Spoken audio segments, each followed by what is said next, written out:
लेकिन मैं पूछना चाहता हूं, सिर्फ नमाजों ही से दिक्कत है तो फिर भंडारों से क्यों नहीं है, फिर कांवड़ियों की यात्राओं से क्यों नहीं है, फिर इन तमाम चीजों से क्यों नहीं है। भजन ऊंची आवाज में गाए जा सकते हैं, जय श्री राम के नारे ऊंची आवाज में लग सकते हैं, मंदिरों से ऊंची आवाज में भजन की और कथाओं की आवाजें आ सकती हैं, कथाएं बाहर रोड पर बड़े आराम से की जा सकती हैं। तो फिर मस्जिदों में 2 मिनट की आजान से कौन सी तकलीफें हो रही हैं? अगर इंसाफ है तो सबके साथ क्यों नहीं है? अगर इंसाफ करो तो सबके साथ करो। मैं नहीं कह रहा हूं कि हमें लाउड स्पीकर से जोर से आवाज अजान देने के लिए इजाजत दो, बिल्कुल नहीं। मैं कहता हूं कि लाउड स्पीकर को बंद कर दो। चलो, मैं सबसे पहले इस बात का हकदार हूं, आवाज उठाता हूं कि बंद कर दो माइक, लेकिन फिर ये माइक हर जगह से बंद होना चाहिए, हर जगह से आवाज बंद होना चाहिए। अगर सड़क पे नमाज पढ़ने पर तुम्हें कोई एतराज है, और होना भी नहीं चाहिए, इस्लाम भी नहीं कहता कि तुम रास्ता रोक कर नमाज पढ़ो, हम भी इसके खिलाफ है, नहीं होना चाहिए। लेकिन मैं पूछना चाहता हूं, सिर्फ नमाजों ही से दिक्कत है तो फिर भंडारों से क्यों नहीं है, फिर कांवड़ियों की यात्राओं से क्यों नहीं है, फिर इन तमाम चीजों से क्यों नहीं है? फिर तो ये सारे के सारे एतराजात तो होंगे और आवाजें तो उठाई जाएंगी। मेरे भाइयों, अगर नमाज पढ़ने पर पाबंदी लगा सकते हो, लगाओ, शौक से लगाओ, खुशी खुशी लगाओ। हम 2 मर्तबा में नमाज पढ़ लेंगे, 3 मर्तबा में नमाज पढ़ लेंगे, लेकिन ये पाबंदी फिर आप अपने मजहबी लोगों में भी लगाओ, अपने धार्मिक लोगों में के ऊपर भी लगाओ। फिर ये रास्ते जो वो लोग जाम करते हैं उन पर भी लगाओ। मेरे भाइयों, ये कहां का इंसाफ है कि ये कहो कि अगर सड़क पे नमाज पढ़ी गई तो डंडों से तुम्हारा इलाज किया जाएगा, और कांवड़िए अगर सड़क पर जाएं तो हेलीकॉप्टर से उनके ऊपर फूलों की बारिश की जाएगी। ये अदल नहीं है, ये इंसाफ नहीं है। और जिस मुल्क के अंदर अदल और इंसाफ नहीं होता है, उस मुल्क के अंदर शांति भी नहीं होती है। शांति के लिए जरूरी है कि अदल हो और इंसाफ और न्याय हो, तभी उस मुल्क के अंदर शांति भी होगी। तीसरी चीज, चौथी चीज की तरफ थोड़ा सा और इशारा, इस्लाम दीन अदल है। तीसरी चीज, इस्लाम दीन सहल है, बहुत आसान दीन है। सख्ती है इसके अंदर, मैं ये नहीं कह रहा हूं सख्ती नहीं है, सख्ती तो इतनी है कि नमाज किसी भी हाल में नहीं छोड़ सकते हो। कितनी सख्ती है, किसी भी कंडीशन में नमाज नहीं छोड़ सकते हो। 6 लड़कियों के बाद अल्लाह ने एक बेटा दिया, कितनी खुशी है। आज बेटा हुआ है, कितनी खुशी। इधर बेटा हुआ, खुशी में आप झूम रहे हैं, उधर आजान की आवाज, चलो नमाज पढ़ना। इतनी बड़ी खुशी मिली है, लेकिन नमाज नहीं छोड़ सकते हो। 6 बेटियों के बाद अल्लाह ने एक बेटा दिया था, 12 साल का हुआ, 15 साल का हुआ, आज उस बेटे का इंतकाल हो गया। बेटियां तो बची, बेटे का इंतकाल, कितना बड़ा पहाड़ टूटेगा आपके ऊपर, बताइए आप। अल्लाह ने 6 बेटियों के बाद एक बेटा दिया, और 15 साल का 20 साल का हुआ तो वे बेटे का इंतकाल, वो बेटा मर गया। कितना अफसोस होगा आपको, आप रो रो कर आपका बुरा हाल हो जाएगा, गम से निढाल हो जाएंगे। आप रो रहे हैं अपने बेटे के गम में, अपने बेटे के अफसोस में, आपकी आंखों से आंसू बह रहे हैं, और इसी वक्त अज़ान की आवाज आती है, अल्लाहु अकबर, अल्लाहु अकबर। ये गम का पहाड़ तुम्हारे ऊपर टूटा है, लेकिन नमाज तुम्हारे ऊपर भी है। चलो उठो, छोड़ो रोना पीटना बंद करो और मस्जिद में जाओ, नमाज पढ़ो। हाँ, आप नमाज के जरिए अल्लाह से मदद तलब करो। या अय्युहल्लज़ीना आमनुस्तईनु बिस्सब्रि वस्सलाह, तेरे ऊपर जो मुसीबत और गमों का पहाड़ टूटा है, सब्र और नमाज के जरिए अल्लाह से मदद मांग। इस मुसीबत के मौके पर भी नमाज माफ नहीं है। बीमार हो तब भी नमाज पढ़ना है।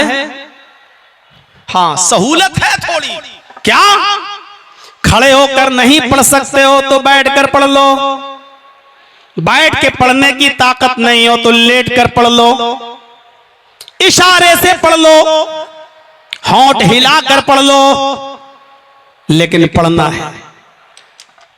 नलकी लगी हुई है पेशाब के जगह पर और आपका पेशाब उसी थैली में आ रहा है, तो आपको नापाक नहीं माना जाएगा।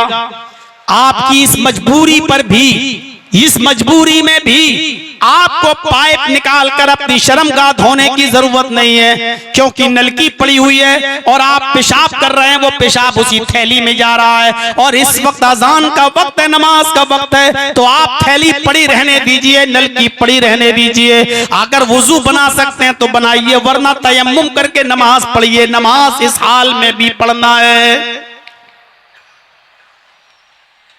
आपका ऑपरेशन हुआ है, किसी खतरनाक पाइल्स वगैरह का ऑपरेशन हुआ है, लेटरिन का रास्ता आपका बंद कर दिया गया है, साइड से एक रास्ता बनाकर थैली डाल दी गई है, आप लेटरिन कर रहे हैं, वो लेटरिन उस थैली में जा रही है, आप अभी धुल नहीं रहे। इस हाल में अगर आपका नमाज का वक्त हो गया है, तो इस कंडीशन में भी आपको नमाज पढ़ना है। आप नापाक नहीं माने जाएंगे, आपको इस कंडीशन में भी नमाज पढ़ना है।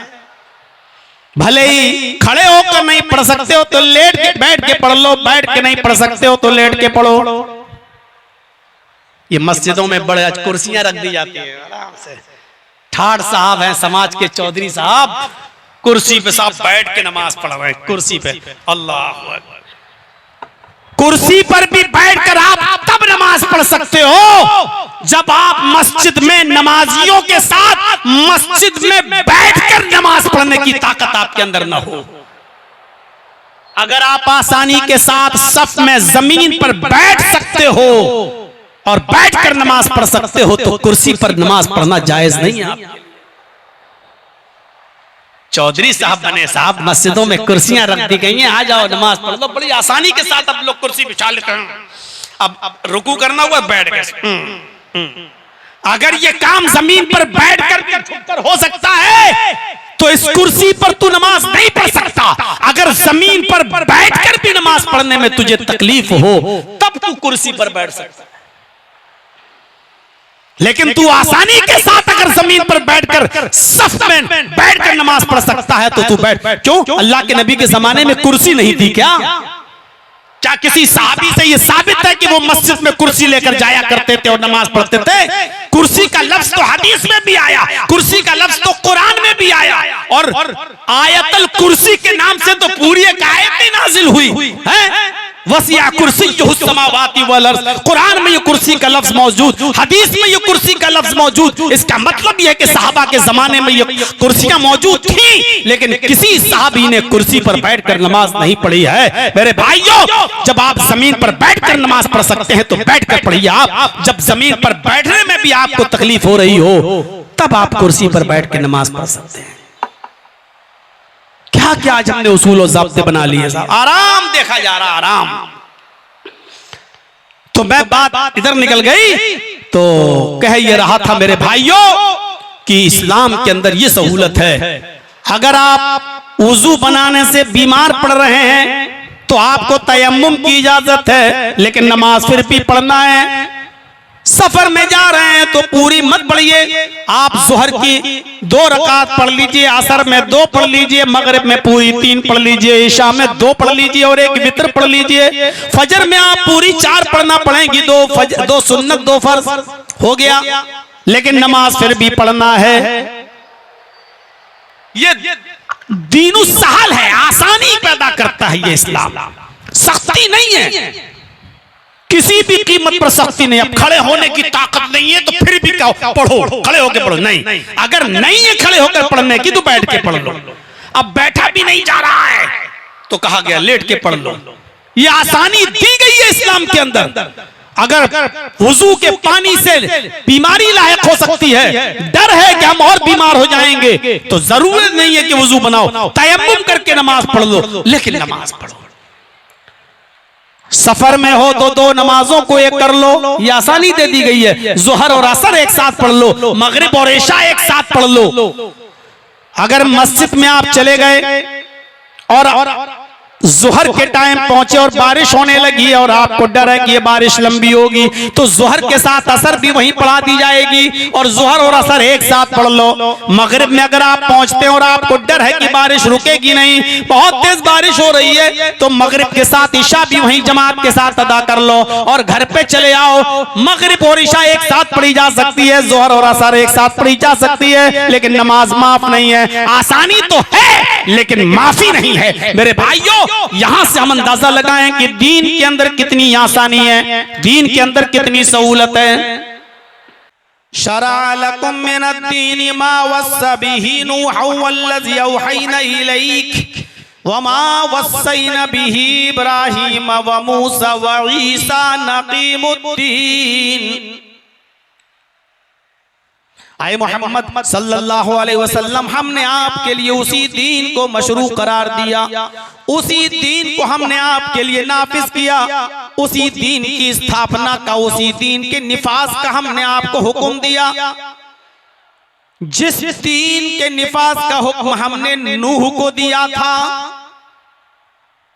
जिसकी वही हमने आपकी तरफ कर दी थी, हमने आपको वही दीन देकर भेजा जो दीन हमने आपसे पहले नूह को देकर भेजा था। देख रहे हैं, अल्लाह ने ये नहीं कहा कि आपको हमने इस्लाम देकर भेजा है, ये आपका दीन नहीं, वही दीन, वही धर्म, वही मजहब हमने आपको देकर भेजा है, जो मजहब, जो दीन हमने आपसे पहले नूह को देकर भेजा था। जिसका हुक्म, जिसकी वही हमने आपको कर दी थी, जिसकी खबर हमने आपको दे दी थी। वमा वस्सैना बिही इब्राहीम व मूसा व ईसा नक़ीमुद्दीन, और नूह के बाद इब्राहीम भी इसी दीन को लेकर गए हैं और मूसा भी इसी दीन को लेकर आए हैं और ईसा भी इसी दीन को लेकर गए थे। कितना साफ शब्दों में क्लियर कर दिया कि ये इस्लाम मुहम्मदुर रसूलुल्लाह सल्लल्लाहु अलैहि वसल्लम का लाया हुआ नया दीन नहीं है, बल्कि यही दीन नूह का भी है। आज नूह अलैहिस्सलातु वस्सलाम को हमारे हिंदू भाई मनु के नाम से जानते हैं। नूह अलैहिस्सलाम के बाद यही दीन इब्राहीम अलैहिस्सलाम भी लेकर आए। मूसा अलैहिस्सलाम, जिनको तौरात में, ओल्ड टेस्टामेंट में मौसिस कहा गया है, यही दीन वो भी लेकर आए। उनके बाद ईसा अलैहिस्सलातु वस्सलाम, जिनके मानने वाले आज क्रिश्चियन कहलाते हैं, ईसाई, ईसा अलैहिस्सलाम भी इसी दीन को लेकर गए। मैं कह सकता हूं कि यही वो धर्म है, यही वो दीन है जिसको नूह अलैहिस्सलाम लेकर आए, यानी मनु, यानी यही धर्म, यही दीन, यही इस्लाम हिंदू भाइयों का भी है, यही इब्राहीम अलैहिस्सलाम के मानने वालों का भी है, यही दीन, यही इस्लाम यहूदियों का भी है, और यही दीन, यही इस्लाम ईसाइयों का भी है। तो जब सबका दीन एक है और सबका मजहब यही इस्लाम है, तो इसी इस्लाम की मैं तारीफ कर रहा हूं जो सिर्फ मुसलमानों का नहीं, सबका है। वमन यब्तगी गैरल इस्लामी दीनन, जिसने इस्लाम को छोड़कर कोई दूसरा दीन तलाश किया, फलन युक़बला मिन्हु, वो कबूल नहीं किया जाएगा, वो रिजेक्ट कर दिया जाएगा, उसके मुंह पे मार दिया जाएगा। क्यों? इसलिए कि यही दीन नूह लेकर गए, यही दीन इब्राहीम लेकर आए, यही दीन मूसा और ईसा अलैहिस्सलातु वस्सलाम भी लेकर आए। इसीलिए दुनिया में जितने भी नबी आए, दुनिया में जितने भी पैगंबर आए, सबका एक ही कलमा भी था, एक ही मूल मंत्र था सबका। अभी तौहीद के बारे में आपने सुन लिया, लेकिन थोड़ा सा उसके बाद हम आगे चलते हैं, दूसरी तरफ भी आपको लेकर इस्लाम की खुसूसियात की तरफ, इस्लाम की विशेषताओं की तरफ, इस्लाम की खूबियों की तरफ। इसीलिए चूंकि ये दीन सबका, धर्म सबका, मजहब सबका, इसलिए कलमा भी ये जो पढ़ा गया है, जो मूल मंत्र है, वो सबका एक है। क़ुल या अहलल किताबी तालौ इला कलिमतिन सवाइम बैनना व बैनकुम अल्ला नअबुद इल्लल्लाह। कुरान कितने साफ लफ्जों में ऐलान कर रहा है, आए मोहम्मद सल्लल्लाहु अलैहि वसल्लम आप अनाउंसमेंट कर दीजिए, आप दुनिया वालों में कह दीजिए, आप यहूदियों से कह दीजिए, ईसाइयों से कह दीजिए, आप उन लोगों में ऐलान कर दीजिए जिनको किताब दी गई है, जो अहले किताब हैं, आप उनसे फरमा दीजिए, आए यहूदियों, आए ईसाइयों, आए वो लोगों जिनको आसमानी किताबें दी गई हैं, तालौ इला कलिमतिन सवाइम बैनना व बैनकुम, आओ एक ऐसे कलमे की तरफ, आओ एक ऐसे मूल मंत्र की तरफ जो हमारे और तुम्हारे दरमियान बराबर है। जो कलमा मेरा भी है वही आपका भी है, जो मंत्र मेरा है वो आपका भी है, जो मूल मंत्र आपका है वो मेरा भी है, जो कलमा आपका है वो मेरा भी है। आओ एक ऐसे कलमे की तरफ जो हमारे और तुम्हारे दरमियान बराबर है। ये कुरान दावत दे रहा है, जब तुम्हारा भी वही कलमा मेरा भी वही कलमा, तो फिर झगड़ा किस बात का है, इख्तिलाफ किस बात का है। नूह इस दुनिया में आए तो कलमा पढ़ा जाता था, ला इलाहा इल्लल्लाह नूह रसूलुल्लाह। मूसा इस दुनिया में आए तो कलमा पढ़ा जाता था, ला इलाहा इल्लल्लाह मूसा रसूलुल्लाह। ईसा इस दुनिया में आए तो कलमा पढ़ा जाता था, ला इलाहा इल्लल्लाह ईसा रसूलुल्लाह। और जब मोहम्मदुर रसूलुल्लाह इस दुनिया में आए तो कलमा पढ़ा जाता है, ला इलाहा इल्लल्लाह मोहम्मदुर रसूलुल्लाह। देख रहे हैं आप, नूह का वही कलमा, मूसा का वही कलमा, ईसा का वही कलमा, मोहम्मदुर रसूलुल्लाह का वही कलमा।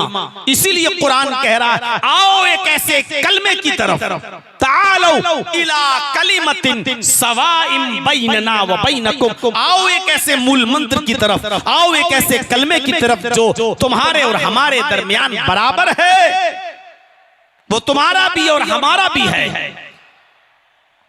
कलमे का पहला जुज कभी नहीं बदला गया।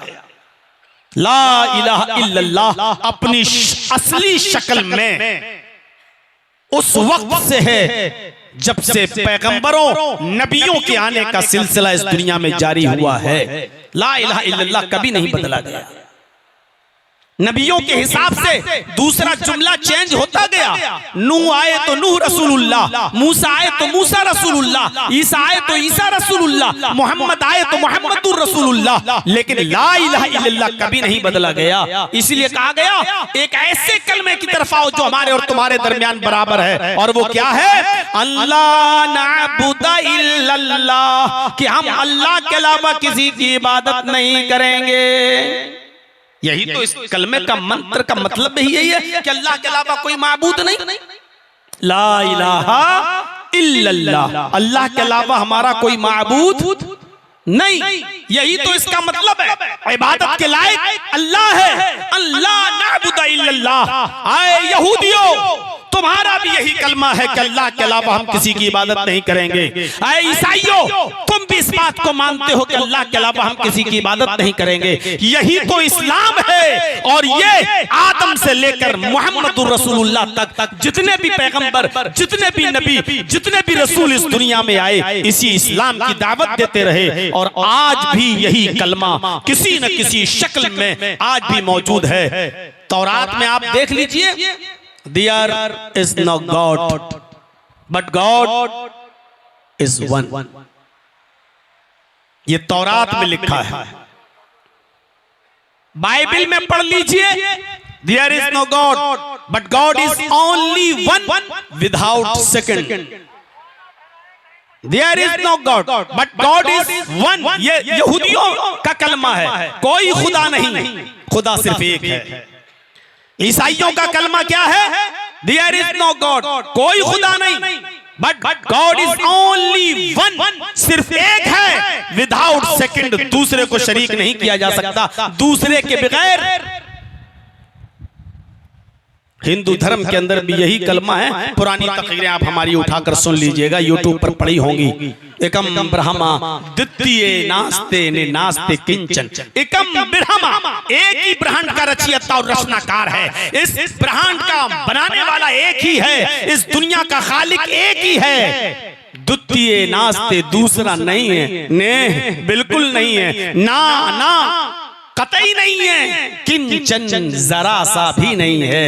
इस दुनिया का, इस ब्रह्मांड का रचयिता और रचनाकार, क्रिएटर ऑफ यूनिवर्स, खालिक कायनात सिर्फ एक ही है, दूसरा नहीं, बिल्कुल नहीं, कतई नहीं, हरगिज नहीं, जरा सा भी नहीं। ला इलाहा इल्लल्लाह वहदहू ला शरीका लह, अल्लाह के अलावा हमारा कोई माबूद नहीं, वहदहू वो अकेला है, तन्हे तना है, ला शरीक लह उसका कोई शरीक नहीं, उसका कोई साझी नहीं। आज भी ये मूल मंत्र अपनी जगह पर मौजूद है, कोई इसका इनकार नहीं कर सकता। इस्लाम की सबसे बड़ी खूबी यह है कि ये दीन तौहीद है, तौहीद का दर्स देता है। तौहीद पर तो सुन चुके हो, हम ज्यादा नहीं आपको ये दर्स देंगे, क्योंकि पूरी तकरीर आपने तौहीद और तौहीद की खूबियों पर सैयद महराज रब्बानी हाफिज़हुल्लाह से आप सुन चुके हैं। अल्लाह हमें अमल की तौफीक अता फरमाए।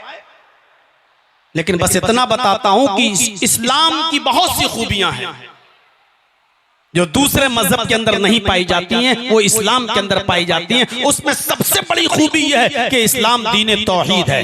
देखिए, तौहीद हिंदू धर्म में भी है, तौहीद ईसाइयों में भी है, तौहीद यहूदियों में भी है, और तौहीद इस्लाम में भी है।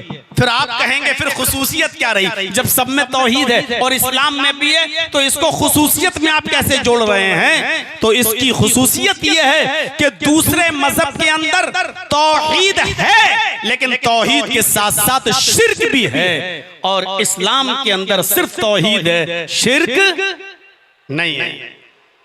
मुसलमान शिर्क करता है, ये एक अलग मसला है, लेकिन इस्लाम के अंदर शिर्क नहीं है, ये देखने की चीज। अब देखिए, हिंदू धर्म के अंदर कितनी बड़ी तौहीद है। अभी मंत्र पढ़ा मैंने, एकम ब्रह्मा द्वितीय नास्ते निनास्ते किंचन, तर्जमा भी सुना दिया। अब यजुर्वेद का एक मंत्र देखिए, इससे बड़ी तौहीद कहां होगी? यचित्तियो यो पिम्मिम्मा नस्तस्मा देवी शोरीरिशा, यचित्तियो यो पिम्मिम्मा, उससे मांगो। यो मानी इसमें इशारा बईद के लिए, वो यचित्ती मांगो, यो उससे, और दो बार यो आ रहा है, यचित्तियो यो पिम्मिम्मा। बहुत बड़ा दिल पे पत्थर रखकर आज 2-4 मंत्र पढ़ रहा हूं। हाई कोर्ट का डायरेक्शन होने के बावजूद भी हम खिलाफ वर्जी कर रहे हैं कि नहीं पढ़ना है, लेकिन फिर भी पढ़ दे रहा हूं। यचित्तियो यो पिम्मिम्मा, मांगो उससे, वही तो है पिम्मिम्मा, सब कुछ देने वाला, झोलियां भरने वाला, नवाजने वाला, अता करने वाला। यचित्तियो यो पिम्मिम्मा, उससे मांगो, वही है झोलियां भरने वाला, नवाजने वाला, देने वाला। नस्तस्मा देवी शोरीरिशा, उसके अलावा कोई भी देवी देवता तुम्हें कुछ भी नहीं दे सकता। नस्तस्मा, नहीं दे सकता है कोई भी देवी देवता तुम्हें, रीरिशा कुछ भी, उसके अलावा कोई भी देवी देवता तुम्हें कुछ भी नहीं दे सकता। कितनी बड़ी तौहीद है। उससे मांगो, वही है दामन भरने वाला, वही है झोली भरने वाला, वही आता करने वाला, वही है नवाजने वाला। उसके अलावा कोई भी नहीं है देवी देवता जो तुम्हें कुछ भी दे सके। ईमानदारी के साथ बताइए कितनी बड़ी तौहीद है। लेकिन इसके बावजूद मैं ये कह रहा हूं कि हिंदू धर्म दीन तौहीद नहीं बन सकता। क्यों? क्योंकि उसी हिंदू धर्म के अंदर यह भी लिखा हुआ है कि तुम्हारे 33 करोड़ देवी देवता हैं, हर एक को खुश करो, और एक देवी को, एक देवता को एक दिन में प्रसन्न करो, एक दिन में खुश करो। एक दिन में सिर्फ एक देवी या एक देवता खुश होगा। पढ़ लीजिएगा मनुस्मृति। एक देवी या एक देवता एक दिन में बस एक ही को खुश कर सकते हो, दो को नहीं। और 33 करोड़ देवी देवताओं को खुश करना जरूरी है। आगे मनुस्मृति में लिखा है कि यदि एक भी अप्रसन्न रह गया, अगर आपके जीवन में एक भी नाखुश रह गया, तो आपकी जिंदगी भर की तपस्या भंग, आपकी जिंदगी भर की इबादत बेकार। अब एक बात बताओ, अकल से सोचना जरा, एक दिन में एक देवी या एक देवता खुश हो सकता है, बस दो नहीं, और हैं कितने? 33 करोड़। तो एक दिन में जब एक देवता खुश होगा या एक देवी खुश होगी, तो 33 करोड़ देवी को, देवताओं को खुश करने के लिए हमें कितना दिन चाहिए? 33 करोड़। सीधा सीधा हिसाब है। क्या इंसान के पास इतना समय है?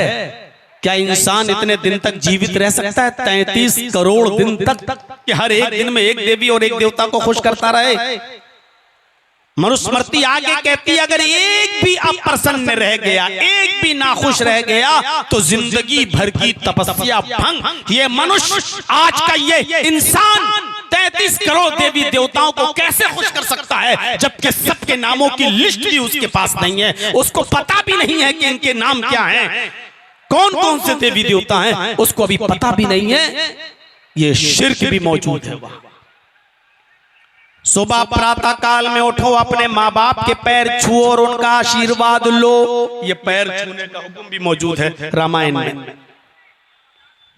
तो इसलिए जिस धर्म के अंदर दोनों बातें हों, एक तरफ ये कहा जा रहा हो कि उसी को पुकारो, उसी से मांगो, उसके अलावा कोई तुम्हें कुछ नहीं दे सकता, और दूसरी तरफ ये भी कहा जा रहा है कि तुम्हारे 33 करोड़ देवी देवता हैं, ये धर्म दीन तौहीद नहीं बन सकता है, क्योंकि इसके अंदर दोनों चीजें मौजूद हैं।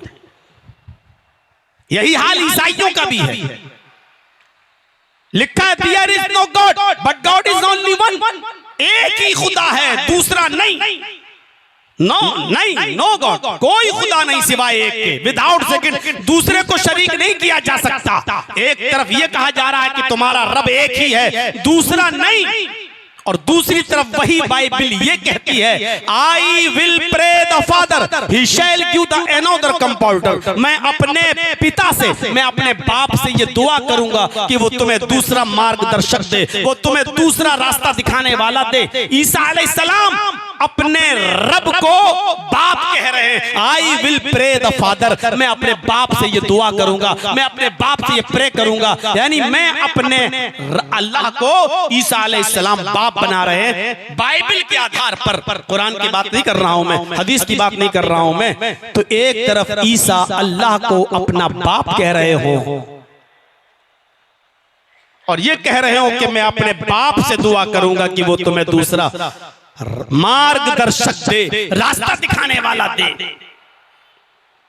I will not talk much with you, अब मैं तुमसे ज्यादा गुफ्तगू नहीं करूंगा, मैं इस दुनिया से जाने वाला हूं, जब तक मैं जाऊंगा नहीं इस दुनिया का शहजादा आएगा नहीं, मैं जाऊंगा तब इस दुनिया का शहजादा आएगा।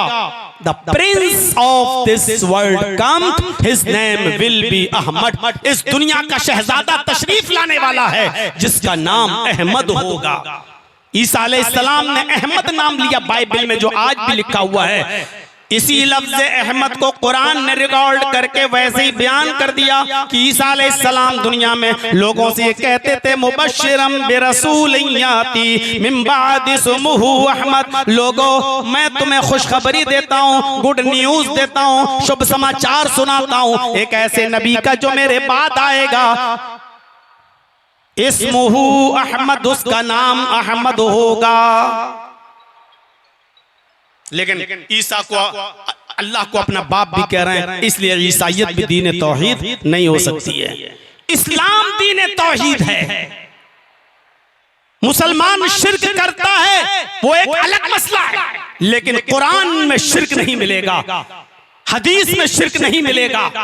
आप ताज्जुब करेंगे, देख लीजिए, जो हिंदू धर्म में कहा गया उसी को पुकारो, उसके अलावा किसी को नहीं, कोई देवी देवता तुम्हें कुछ नहीं दे सकता, इसी को कुरान ने कहा है, वला तदउ मिन दूनिल्लाहि मा ला यनफउक वला यजुरुक फ़इन फ़अल्त फ़इन्नका इज़्ज़म मिनज़-ज़ालिमीन। अल्लाह को छोड़कर तुम किसी ऐसी हस्ती को मत पुकारो जो तुम्हें ना नफा दे सकता है ना नुकसान पहुंचा सकता है। फ़इन फ़अल्त फ़इन्नका इज़्ज़म मिनज़-ज़ालिमीन, अगर तू ऐसा करेगा तो जालिमों में लिखा जाएगा, अगर तू ऐसा करेगा तो तेरा शुमार जालिमों में होगा।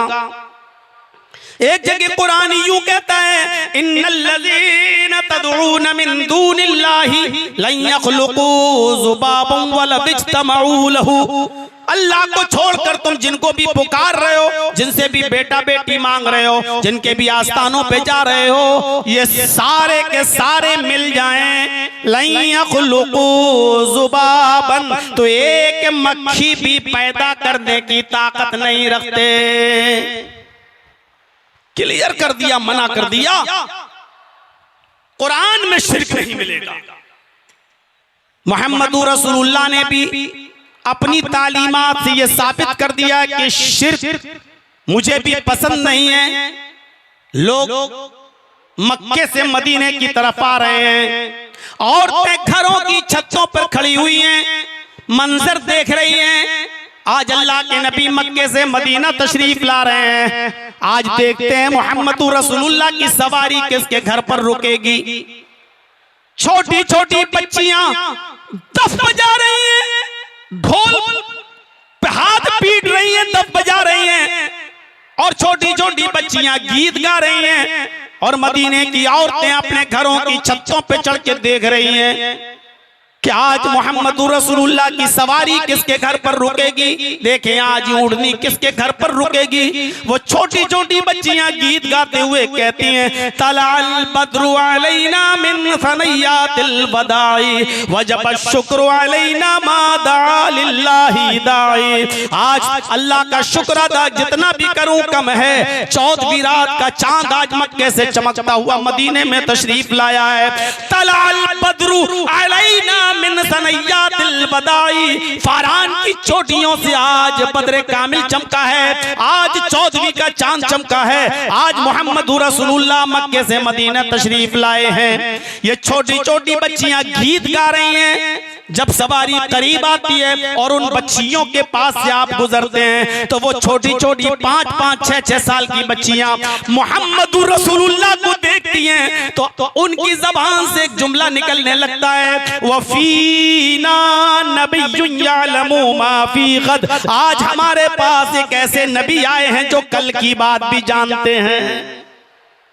सिर्फ इतना सा जुमला कह दिया, इन बच्चियों ने 6 साल की 5 साल की लड़कियों के मुंह से ये जुमला निकल गया, वो फीना नबियुन यअलमु मा फी गद। आज हमारे पास एक ऐसे नबी आए जो कल की बात भी जानते हैं, कल का इल्म भी रखते हैं, कल क्या होगा ये बता देते हैं। अल्लाह के नबी अपनी ऊँटनी से उतरते हैं और उन बच्चियों के पास आते हैं और उन बच्चियों से कहते हैं, आए बच्चियों ये जुमला पढ़ना छोड़ दो, ये बोलना छोड़ दो कि मोहम्मद कल की बात भी जानते हैं। हमारे दरमियान एक ऐसे नबी आए हैं जो कल की बात जानते हैं। दई हाज़िहिल कलिमात, इन कलिमात को छोड़ दो, तुम वही जुमले पढ़ो जो पहले पढ़ रही थी। तलाल बद्रु अलैना मिन सनयातिल वदाई वजब शुक्र अलैना मा दा लिल्लाहि दाई। यही अदा करो, यही पढ़ो, ये मत कहो कि हमारे पास एक ऐसे नबी आए जो कल की बात भी जानते हैं। अल्लाह की कसम मुझे इस बात का इल्म नहीं है कि कल मेरे साथ क्या होगा, तुम्हारे साथ क्या होगा। मुझे कल का इल्म नहीं कि कल मैं जिंदा भी रहूंगा या कल जिंदा नहीं भी रहूंगा। मुझे इस बात का बिल्कुल इल्म नहीं है। मैं तंदुरुस्त भी रहूंगा या बीमार हो जाऊंगा, मुझे इस बात का भी इल्म नहीं है। आपने उन बच्चियों को ये जुमले अदा करने से रोक दिया। कुरान ने भी मना किया, नबी ने भी मना किया। इसलिए मैं कह सकता हूं कि इस्लाम दीन तौहीद है, क्योंकि तौहीद सिर्फ इस्लाम के अंदर मिलेगी, शिर्क नाम की कोई चीज नहीं मिलेगी। इस्लाम की दूसरी खुसूसियत यह है कि ये दीन रिसालत, रसूल का सही तसव्वुर इस्लाम पेश करता है। दुनिया में आने वाले जितने भी महान पुरुष हैं, तखय्युल की शाहराह पर सवार होकर थोड़ी देर के लिए सोचिएगा, थोड़ी देर के लिए, क्या आज उन मज़ाहिब के मानने वालों ने अपने दरमियान आने वाले किसी पैगंबर को, किसी ऋषि को, किसी मुनि को, किसी महापुरुष को इंसान रहने दिया? इंसानियत के मकाम से निकाल कर खुदा की कुर्सी पर लाकर बिठा दिया। किसी भी नाहिए से आप देख लीजिए और किसी भी मजहब को उठाकर देख लीजिए आप। यहूदियों को उठा लो, यहूदियों के नबी मूसा भी हैं और उज़ैर भी हैं, लेकिन यहूदियों ने उज़ैर को इंसान मानना छोड़ दिया और उन्होंने हजरत उज़ैर को खुदा का बेटा करार दे दिया। ईसाइयों को उठाओ, ईसाइयों ने भी अपने दरमियान आने वाले नबी हजरत ईसा को इंसान नहीं रहने दिया, सन ऑफ गॉड, अल्लाह का बेटा करार दे दिया। यहूदियों ने उज़ैर को अल्लाह का बेटा माना, ईसाइयों ने ईसा को अल्लाह का बेटा माना। सिखों में चले जाइए, सिखों ने महावीर जी को, सिखों ने गुरु नानक को भगवान का दर्जा दे दिया। जाइए टेंपल पर, बहुत दूर नहीं, सिर्फ दिल्ली वाले गुरुद्वारे में चले जाइए जो चांदनी चौक पर बना हुआ है, और गुरु नानक की मूर्ति के नीचे लिखा होगा नानक भगवान। गुरु नानक एक इंसान थे, गुरु ग्रंथ। एक बार मेरे हाथ लगी और मैं पढ़ रहा था तो गुरु ग्रंथ के सफा नंबर 320 पर मैं दंग रह गया। गुरु नानक का एक वाकया पढ़कर कि उनको पता चला कि एक मुसलमान आदमी के बहुत कंजूस है, बहुत कंजूस है, वो किसी गरीब की मदद नहीं करता, वो किसी गरीब को कुछ नहीं देता है, मक्खी चूस है वो, चमड़ी चली जाए लेकिन दमड़ी न जाए, जान चली जाए लेकिन 1 रुपया नहीं। गुरु ग्रंथ के सफा नंबर 320 पर पढ़ते पढ़ते मैं चीज को गौर से पढ़ने लगा कि गुरु नानक को जब पता चला कि वो इतना कंजूस है तो उसके पास एक सुई लेकर पहुंच गए। सुई, कपड़ा सिलने वाली सुई लेकर पहुंच गए और उस मुसलमान से कहा कि ये सुई तुम रख लो, ये मेरी अमानत है, मैं तुम्हें देकर जा रहा हूं। उस मुसलमान ने वो सुई हाथ में ले ली और कहा ठीक है, कब आओगे लेने? गुरु नानक ने कहा कि ये सुई तुम मुझे कल कयामत के दिन दे देना, हश्र में दे देना, मैदान महशर में जब सब जमा होंगे, इकट्ठे होंगे, तुम्हारा कुरान तुम्हारी हदीस कहती है, तो तुम अपने अकीदे के मुताबिक जब कयामत के दिन उठो तो ये सुई मुझे दे देना। तो वो मुसलमान चीखता है गुरु नानक पर और कहता है आपको शर्म नहीं आती, ये सुई मैं कयामत के दिन लेके आऊंगा? अरे कब्र में मुझे लिटा दिया जाएगा, मैं तो खाली हाथ जाऊंगा, कुछ लेके थोड़ी जाऊंगा, ये सुई मैं तुम्हें मैदान महशर में कैसे दे सकता हूं? तो गुरु नानक ने उससे कहा जब तू एक छोटी सी सुई लेकर नहीं जा सकता मैदान महशर में, ये सुई तू मुझे दे के ये सुई तू मुझे नहीं दे सकता है, ये सुई भी तू लेकर नहीं जा सकता है, तो ये जमीन, ये जायदाद, ये प्रॉपर्टी, ये मकान, ये तेरी दुकान और इतनी बड़ी दौलत, इतना अमीर, इतना पैसे वाला होकर भी अब तू ये बता कि ये सारी दौलत तू लेकर कैसे जाएगा, ये प्रॉपर्टी लेकर कैसे जाएगा, ये दुकानें लेकर कैसे जाएगा? गुरु नानक की ये बात उस मुसलमान को चुभ गई और उसको एहसास हुआ और गुरु नानक की बात मानकर उसने सदका और खैरात करना शुरू कर दिया। हम तो शुरू से कहते हैं, एक बात हमारी ये हमेशा रही है कि अच्छी बात कहीं से भी मिले उसको ले लेना चाहिए। अगर गुरु नानक ने ये अच्छी बात दी है और ये अगर हमें फायदा पहुंचा रही है तो इस बात को मानने में क्या एतराज है? लेकिन सिखों ने गुरु नानक को आज इंसान नहीं रहने दिया। गुरु नानक के मानने वालों ने गुरु नानक को भगवान का दर्जा दे दिया। सिखों में चले जाइए, गुरु नानक को भगवान का दर्जा। जैनियों में चले जाइए, उन्होंने महावीर जी को पुरुष, महान पुरुष से हटाकर उन्होंने भी भगवान का दर्जा दे दिया। महावीर भगवान, बुद्धिस्टों में चले जाइए, गौतम बुद्ध के मानने वालों ने गौतम बुद्ध को बुद्ध भगवान मानना शुरू कर दिया। गौतम बुद्ध की सबसे बड़ी मूर्ति लुम्बिनी में नेपाल में मौजूद है। जाइए और नेपाल जब घूमने जाएं तो लुम्बिनी जरूर घूमिए। जापान तक के बुद्धिस्ट नेपाल घूमने आते हैं और गौतम बुद्ध की मूर्ति पर जरूर जाते हैं। उस गौतम बुद्ध की मूर्ति के नीचे आज भी लिखा हुआ है बुद्ध भगवान। बुद्धिस्टों ने गौतम बुद्ध को भगवान का दर्जा दे दिया। हमारे हिंदू भाइयों में आ जाइए, कृष्ण जी एक इंसान थे और रामचंद्र जी भी एक इंसान थे, महान पुरुष थे, मर्यादा पुरुषोत्तम थे।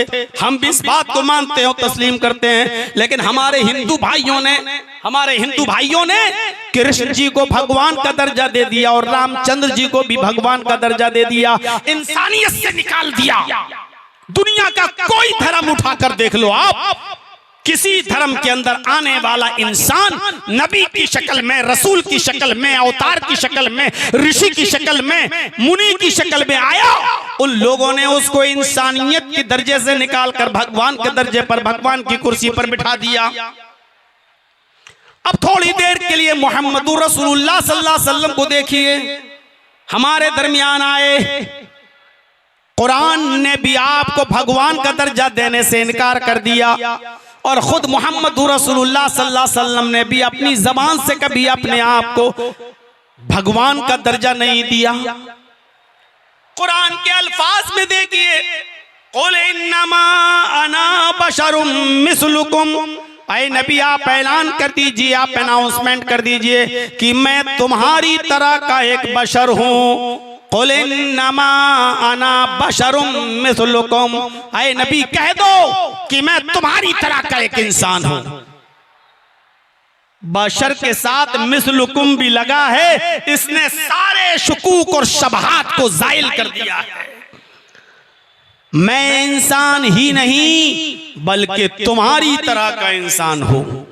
तुम्हारे दो हाथ मेरे भी दो हाथ, तुम्हारे दो पैर मेरे भी दो पैर, तुम्हारे दो कान मेरे भी दो कान, तुम्हारी दो आंखें मेरी भी दो आंखें। तुम चलते फिरते हो मैं भी चलता फिरता हूँ, तुम खाते पीते हो मैं भी खाता पीता हूँ, तुम्हारी शादियां होती हैं मेरी भी शादी हुई, तुम्हारे बीवी हैं मेरी भी बीवियां थी, तुम्हारे बच्चे मेरे भी बच्चे। तुम्हें दुख पहुंचता है मुझे भी पहुंचता है, तुम्हें खुशी पहुंचती है मुझे भी खुशी पहुंचती है। खुशी और गम जैसे तुम्हें लायक होता है मुझे भी होता है। तुम भी बशर मैं भी बशर, मिस्लुकुम बल्कि बिल्कुल मैं तुम्हारी तरह हूँ। उठने में, बैठने में, चलने में, फिरने में, खाने में, शादियों में, ब्याह में मैं तुम्हारी तरह हूँ। हाँ, लेकिन मकाम और मर्तबे में मैं तुमसे बहुत बुलंद हूँ, मकाम और मर्तबे में मैं तुमसे बहुत ऊंचा हूँ। इसलिए ऊहिया इलैया, मेरी तरफ अल्लाह की तरफ से वही आती है, मेरे पास अल्लाह की तरफ से जिब्राइल आते हैं, मेरे पास कुरान की आयतें नाजिल होती हैं, जिब्राइल मेरे पास कुरान लेकर आते हैं। इसलिए इस कुरान के नुज़ूल से और वही की वजह से मेरा मकाम और मेरा दर्जा बहुत बुलंद है, तुमसे बहुत ऊंचा है। तो ये तो नबुव्वत का फर्क है, इंसान होने के नाते कोई फर्क नहीं है तुम में और हम में। खुद अल्लाह के नबी सल्लल्लाहु अलैहि वसल्लम भी लोगों से यही कहते रहे। एक देहाती अल्लाह के नबी के पास आया, इब्ने माजा की सफ़हात पर इस रिवायत को देखा जा सकता है। एक देहाती अल्लाह के नबी के पास आया और कुछ कहना चाहता था लेकिन डर रहा है, कुछ कहना चाहता था अल्लाह के नबी कुछ कहना चाहता था लेकिन रौब दबदबा, कहां नबी पैगंबर और कहां मेरी हैसियत, मैं क्या गुफ्तगू करूं, मैं क्या बात करूं। तो वो कुछ कहता था लेकिन कह नहीं पाता था। अल्लाह के नबी उठते हैं, उसके कांधे पकड़ते हैं, ये दोनों कांधे, मुस्कुराते हैं और उससे कहते हैं ला तखफ, मत डरो, इन्नी लस्तु बिमलिक, मैं बादशाह थोड़ी हूं। है जुमले देखिए अल्लाह के रसूल के, मैं बादशाह थोड़ी हूं, किसी मुल्क का हाकिम नहीं हूं। क्यों डर रहे हो तुम? जो बात कहना चाहते हो कहो। इन्नी लस्तु बिमलिक, मैं बादशाह नहीं हूं, अना बनो इमरातिन ताकुलुल कदीद, मैं भी एक ऐसी औरत का बेटा हूं जो खुश्क गोश्त के टुकड़े खाती थी, जो सूखे हुए गोश्त के टुकड़े खाती थी। मैं भी ऐसी मां का बेटा हूं। जुमलों पर गौर करो। अनबनु इमरातिन ताकुलुल कदीद, मुझे भी ऐसी मां ने जना है जो गोश्त के सूखे टुकड़े खाती थी। गोश्त के सूखे टुकड़े जानते हो ना, कुर्बानी की है ना। कितने दिन तक गोश्त चलाओगे कुर्बानी का? मैंने तो सुना है कि मुहर्रम तक चलता है। हो सकता है कि इससे भी ज्यादा 2-2, 3-3 महीने तक चलता हो। और हम लोगों के यहाँ तो फ्रिज में रखने का रवाज है, जो 2, 4, 5, 6 दिन बस उसमें जान रहती है, उसके बाद बेकार हो जाता है। यहां मैंने एक नया तरीका सीखा है, देखा है। उसी गोश्त को आप तेल में तलते रहिए तो वो महीनों चलता है। दूसरे दिन फिर थोड़ा कड़ा टाइट जरूर हो जाता है, लेकिन दूसरे दिन फिर तेल में उसको भून दीजिए, फिर वो सही। तीसरे दिन फिर से रोजाना तेल के अंदर भूनते रहिए और फिर इसको 1 साल तक भी रख सकते हैं आप, वो खराब नहीं होगा। ये मैंने यही मुझे पता चला है, माफ कीजिएगा, मुझे नहीं मालूम था कि 2-2 महीने और 3-3 महीने भी चल जाता है गोश्त। पहले तो बंगाल में मटिया बुरुज में गया तो पता चला कि लोग 6-6 महीने 8-8 महीने खाते हैं, तो मैं ताज्जुब करता था कैसे खाते हैं। तो वो भी उन रखने का तरीका है उनके पास।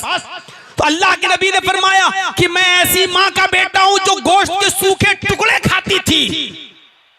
कदीद, अरबी जबान में कदीद उस गोश्त को कहते हैं जैसे ऊंट नहर किया, 4 किलो 5 किलो का एक टुकड़ा काट लिया गया, कोई लेके आया, अब घर में रख दिया, उसको नमक लगाकर साल्ट लगाकर उसको धूप में सुखा लिया जाता था, खुश्क कर लिया जाता था और उसको रख दिया जाता था।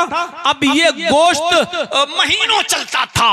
जब जरूरत पड़ी थोड़ा सा काट लिया और पका लिया, फिर 15-20 दिन के बाद फिर जरूरत पड़ी फिर काट लिया और पका लिया। जिस गोश्त को नमक में डालकर धूप में सुखा लिया जाता था, अरब के लोग इस गोश्त को कदीद कहते थे। कदीद, जो बिल्कुल सूख जाता था, खुश्क लकड़ी की तरह टाइट हो जाता था, इसको कदीद कहते हैं। अल्लाह के नबी ने फरमाया, आए मेरे साथी, बोलो क्या बोलते हो, मैं किसी मुल्क का बादशाह थोड़ी हूं, मैं भी एक ऐसी मां का बेटा हूं जिसको ताजा गोश्त भी खाने को नहीं मिलता था। वो गोश्त के सूखे टुकड़े खाती थी, वो खुश्क गोश्त खाती थी। मुझे ऐसी मां ने पैदा किया है। मैं भी बहुत गरीब घर में पैदा हुआ हूं जिसको ताजा गोश्त खाना नसीब नहीं होता था, मुझे उस मां ने पैदा किया है। तुम क्यों डरते हो, अपनी बात कहो। तब उस देहाती ने अपनी बात अल्लाह के नबी के सामने रखी है। गौर करो, मैं ऐसी मां का बेटा हूं। आपने अपने आप को एक औरत का बेटा कहा है, इंसान कहा है, तो अल्लाह के रसूल एक ऐसी शख्सियत हैं जिसको सिर्फ इंसान माना जाता है। अब हमारे बहुत से मुसलमान कोशिश कर रहे हैं नबी अकरम को इंसानियत के दर्जे से निकालने की। नहीं, इंसान नहीं थे, अल्लाह ने अपने नूर से पैदा किया। इंसानियत से निकालना चाहते हैं, याद रखिएगा, सिर्फ इस्लाम एक ऐसा मजहब है कि जिस मजहब के अंदर आने वाला नबी पहले भी इंसान था, आज भी इंसान है और कयामत की सुबह तक उसको इंसान ही कहा जाएगा। भगवान का दर्जा नहीं दिया जा सकता है। इबादत होगी सिर्फ अल्लाह की और तरीका माना जाएगा मोहम्मदुर रसूलुल्लाह का। मोहम्मद की इबादत नहीं होगी, मोहम्मदुर रसूलुल्लाह का उसूल माना जाएगा, तरीका माना जाएगा। नमाज पढ़ी तो जाएगी अल्लाह के लिए, लेकिन नमाज पढ़ी जाएगी मोहम्मदुर रसूलुल्लाह के बताए हुए तरीके के मुताबिक। ये फर्क समझने की कोशिश कीजिए आप। हम नबी अकरम को मानते हैं माबूद की हैसियत से नहीं, रसूल की हैसियत से। हम इबादत सिर्फ अल्लाह की करते हैं और मोहम्मदुर रसूलुल्लाह को हम मार्गदर्शक मानते हैं। अल्लाह ने अपनी इबादत करने का तरीका सिखाया है मोहम्मदुर रसूलुल्लाह को, और मोहम्मदुर रसूलुल्लाह ने बताया है अपनी पूरी उम्मत को हमें इबादत तो अल्लाह की करना है और तरीका मोहम्मदुर रसूलुल्लाह का मानना है। तो रिसालत का सही तसव्वुर हमें पेश किया है इस्लाम ने। तो इस्लाम तो दीन तौहीद भी है, इस्लाम दीन रिसालत भी है। रिसालत का सही तसव्वुर इस्लाम ने पेश किया है और इसीलिए वेदों में भी कहा गया है कि आखिरी नबी इंसान होगा। वेदाहामिद पुरुष महानिमादित्य वरुण तपस प्रस्तात, साफ कह दिया गया आखिरी नबी जो इस दुनिया में आएगा उसका नाम अहमद होगा। वेदाहामिद अहमद आएगा, पुरुष इंसान होगा, महान इमादित्य इतना बड़ा महान इंसान होगा, पुरुष होगा, उसके बराबर कोई दूसरा नहीं होगा। क्लियर कर दिया गया है कि आखिरी नबी इंसान होगा। अल्हम्दुलिल्लाह हम मुसलमान मुहम्मदुर रसूलुल्लाह को इंसान मानते हैं। आइए तीसरी खुसूसियत की तरफ आते हैं। अल्लाह ताला ने इस्लाम की तीसरी खुसूसियत ये दी है इस्लाम को कि ये दीन अदल है, अदल और इंसाफ। इस्लाम के अंदर अदल का जो तसव्वुर है वो दुनिया के किसी मजहब के अंदर नहीं मिलेगा। हमको आपके झारखंड की हालत तो नहीं मालूम, लेकिन उत्तर प्रदेश की हालत आप देख सकते हैं। मैं लखनऊ के जिस इलाके में रहता हूं, बाकायदा मंगल के दिन जब वहां भंडारे होते हैं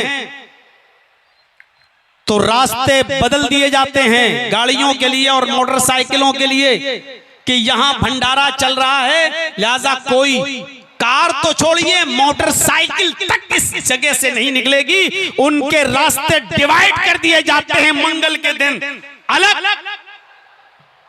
लेकिन हम मुसलमानों को पूरे साल नहीं, सिर्फ ईद और बकरीद के दिन भी ये कह दिया जाता है कि सड़क पर और रोड पर आपको नमाज पढ़ने की इजाजत नहीं। नमाज के लिए मस्जिदें होती हैं, शिफ्टों में नमाज पढ़िए, लेकिन सड़क पर यातायात को अगर रोका गया तो हम दूसरे ढंग से निपटना भी जानते हैं।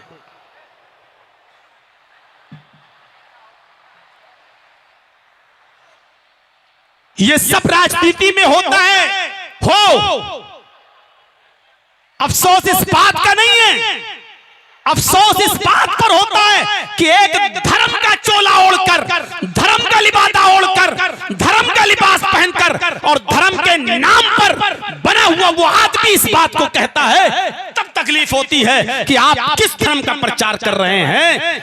हमारे धर्म का उसूल सुनिए, हमारे मजहब का उसूल सुनिए। हमारा मजहब अदल और इंसाफ के लिए कितना सख्त कानून बनाता है। कहता है वला यजरिमन्नकुम शनानु कौमिन अला अल्ला तादिलू,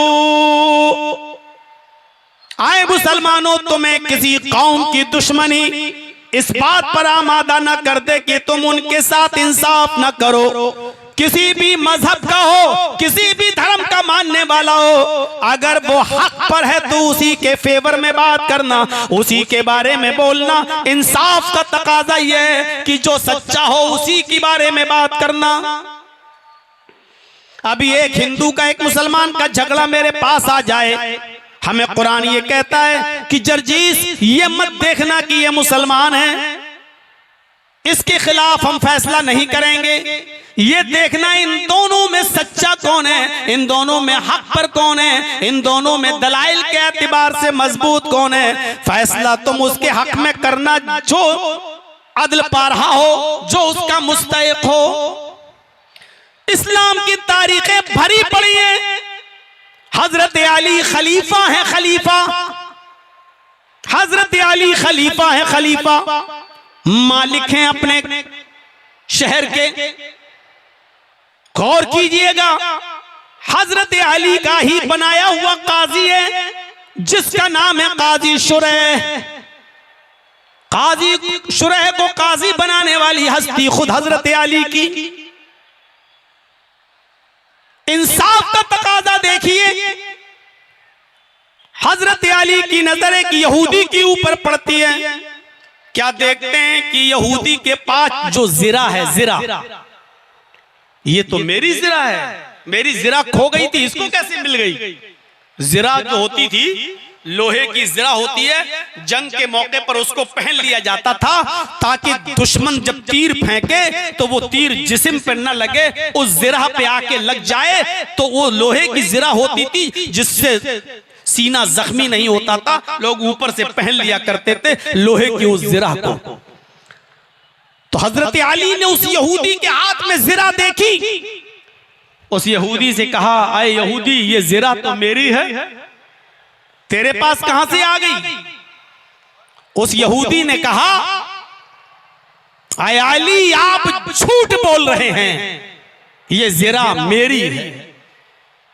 अच्छा गौर करो, जिसने कभी जिंदगी में झूठ ना बोला हो और उसके मुंह पर आप अचानक कह दें कि तुम झूठ बोल रहे हो, उसको कितना गुस्सा आएगा। आप मुझे चिढ़ा रहे हैं। उस यहूदी ने कहा, अली आप झूठ बोल रहे हैं, ये जिरा मेरी है। हजरत अली ने कहा, इस जिरा को मेरे बेटे पहचानते हैं, मेरा गुलाम पहचानता है। उस यहूदी ने कहा, आप झूठ बोल रहे हैं, ये जिरा मेरी है। हजरत अली ने कहा, नहीं दोगे? उस यहूदी ने कहा, नहीं दूंगा। हजरत अली ने कहा, ठीक है, फिर मैं अदालत से ले लूंगा, मैं कोर्ट में तुम्हारे खिलाफ मुकदमा दायर करूंगा। हजरत अली खलीफा है, लेकिन इसके बावजूद चाहते तो एक इशारा करते और लोग उस यहूदी से जिरा छीन कर हजरत अली को देते और इस यहूदी से कहते, कमीने तू अली को झूठा कह रहा है, शर्म नहीं आती? खलीफा को झूठा कह रहा है, अमीरुल मोमिनीन को झूठा कह रहा है। लेकिन हजरत अली ने किसी को नहीं उकसाया, कहा मैं अदालत से जिरा ले लूंगा, मुकदमा तेरे खिलाफ दायर करूंगा, क्योंकि मेरे पास गवाह है, मेरा बेटा इस जिरा को पहचानता है, मेरा गुलाम इस जिरा को पहचानता है, लिहाजा ये जिरा तो मेरी है, अदालत से मुझे मिल जाएगी। हजरत अली ने मुकदमा दायर कर दिया उस यहूदी के खिलाफ कि उस यहूदी के पास मेरी जिरा है, वो यहूदी मेरी जिरा नहीं दे रहा है। नोटिस पहुंच गया यहूदी के पास, आओ। यहूदी कटघरे में खड़ा है। काजी शुरैह ने हजरत अली से कहा है कि मुद्दई आप है, दावा आपने किया है, आप बताइए आपकी प्रॉब्लम क्या है।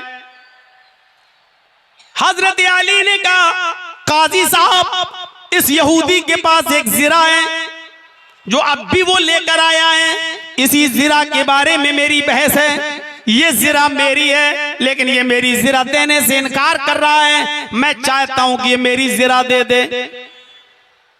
अब हजरत काजी शुरैह ने उस यहूदी से कहा, आए यहूदी, तुम अपनी सफाई में कुछ कहना चाहते हो? देखिए जज के सामने भी कितनी मुश्किलें होती हैं। आए यहूदी, तुम अपने सफाई में कुछ कहना चाहते हो? उस यहूदी ने उस भरी कोर्ट में, भरी अदालत में फिर कहा, काजी साहब, अमीरुल मोमिनीन झूठ बोल रहे हैं, ये हजरत अली झूठ बोल रहे हैं, मेरी जिरा को अपनी जिरा बता रहे हैं, ये जिरा मेरी है, इनकी नहीं है। अब काजी ने फैसला क्या किया देखिए आप, हजरत अली को जिरा नहीं दे दी। हजरत अली से कहा, आए अली, तुम कहते हो ये मेरी जिरा है, यहूदी कह रहा है ये मेरी जिरा है, दावा तुमने किया है कि ये जिरा मेरी है, इसलिए सबूत तुम्हें पेश करना पड़ेगा, सबूत तुम्हें पेश करना पड़ेगा कि ये जिरा तुम्हारी है, लिहाजा अपने जिरा होने की गवाही के लिए कोई गवाह पेश करो। हजरत अली ने झट से अपने बेटे को खड़ा कर दिया और बेटे ने गवाही दी, काजी साहब, मैं हजरत अली का बेटा हसन हूं और मैं गवाही देता हूं कि इस यहूदी के पास जो जिरा है ये मेरे अब्बू की जिरा है, ये हजरत अली की जिरा है, ये मेरे बाप की जिरा है। काजी शुरैह ने जब हसन की ये गवाही सुनी तो हजरत अली को देखते हुए फौरन टोक दिया और कहा, अमीरुल मोमिनीन होंगे आप अपने घर के, आप खलीफा होंगे इस अदालत के बाहर, लेकिन आपको इतना भी नहीं मालूम कि ये कोर्ट है, ये अदालत है और शरीयत इस्लाम ये कहती है कि बाप के हक में बेटे की गवाही काबिल कबूल नहीं है। आपकी गवाही आपका बेटा दे रहा है, शरीयत की रोशनी में आपकी गवाही आपका बेटा नहीं दे सकता है, क्योंकि बेटे अक्सर बाप के फेवर में बोलते हैं, लिहाजा बेटे की गवाही नहीं मानी जाएगी। ऐ अली, आपके बेटे की गवाही नहीं मानी जाएगी, कोई दूसरा गवाह लेकर आओ। भरी अदालत में और सुन ले वो लोग जो आज मजहबी कार्ड खेलते हैं, हर जगह जो हिंदू मुस्लिम का राग लाते हैं, वो देख लें इस्लामी हुकूमत मौजूद है, लेकिन हजरत अली के गवाह की गवाही नहीं मानी जा रही है। यहां तो सारे अपने शोबते बिठा दिए गए हैं, शतरंज की चाल पे सारे पत्ते अपने फेंक दिए गए हैं। इंसाफ मिले तो कहां से मिले? पूरा जख्म तो हमारा तुमने छल्ली छल्ली कर दिया है, अब मरहम रखोगे तो कहां रखोगे? मेरे भाइयों, अब जख्म तलाश कर रहे हो, पूरा जिस्म तो हमारा छल्ली छल्ली है। हजरत अली ने कहा, काजी साहब मेरे पास दूसरा गवाह भी मौजूद है। उन्होंने अपने गुलाम को पेश कर दिया। हजरत अली के गुलाम कंबर ने गवाही दी, काजी साहब मैं अली का गुलाम हूं और ये गवाही देता हूं कि ये जिरा मेरे मालिक की है, हजरत अली की है। काजी शुरह ने टोकते हुए कहा कि तुम अमीरुल मोमिनीन के गुलाम हो?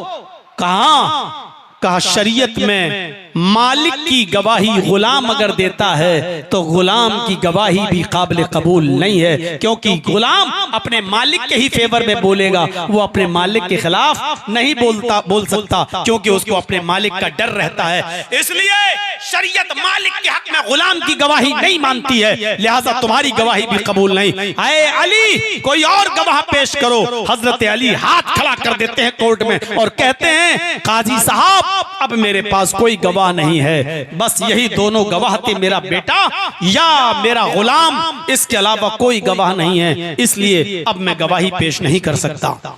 फौरन ऑन स्पॉट वहीं पर काजी शुरह फैसला सुनाते हैं और फैसला सुनाते हुए कहते हैं कि हजरत अली अपने सबूत में सही दलीलें नहीं दे सके, सच्चे गवाह पेश नहीं कर सके, जो गवाह पेश किए थे उनकी गवाही मोतबर नहीं, इसलिए इस जिरा का मालिक यहूदी को बनाया जा रहा है। ये जिरा यहूदी की है, यहूदी जिरा का मालिक है। कोर्ट से, अदालत से फैसला जो सुनाया जाता है वो हजरत अली के खिलाफ सुनाया जाता है और उस यहूदी को जिरा दी जाती है।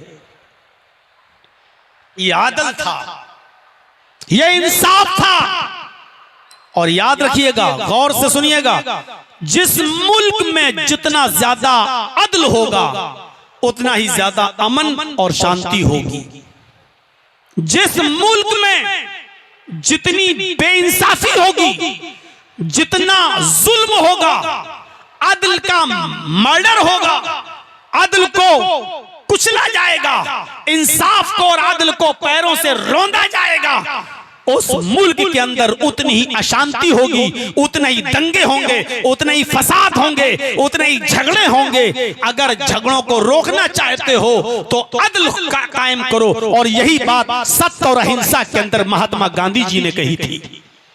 महात्मा गांधी जी ने की किताब है सत्य और अहिंसा, उस किताब के अंदर आज भी इबारत लिखी हुई है कि अगर इस देश को खून और खराबे से बचाना चाहते हो, इस देश में अमन, शांति और सुकून पैदा करना चाहते हो, अगर चाहते हो कि भारत में पीस हो, भारत में अमन हो, भारत में सुकून हो, भारत में शांति हो, तो तुम्हें इस भारत के अंदर हजरत उमर फारूक जैसा इंसाफ, उन जैसा न्याय, उन जैसा अदल तुम्हें कायम करना होगा। हजरत उमर का नाम लिया है महात्मा गांधी जी ने, जो सत्य और अहिंसा के अंदर आज भी लिखा हुआ है कि तुम्हें इस मुल्क के अंदर हजरत उमर जैसा अदल, उमर जैसा इंसाफ कायम करना होगा। यानी उमर जैसा इंसाफ जब तक कायम नहीं होगा तब तक अदल नहीं होगा, और अदल नहीं होगा तब तक अमन नहीं होगा।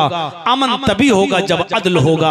आज जितनी भी हमारे इस भारत में आज झगड़े हैं, फसाद हैं, आज जितनी भी अशांति है, जितना भी फसाद है, इसका मतलब यह है कि उतना ही जुल्म है, ज्यादती है, अदल का मर्डर है, अदल को पैरों से रौंदा जा रहा है। अगर हम चाहते हैं कि भारत में अमन हो, सुकून हो, तो हम सबको अदल से काम लेना पड़ेगा।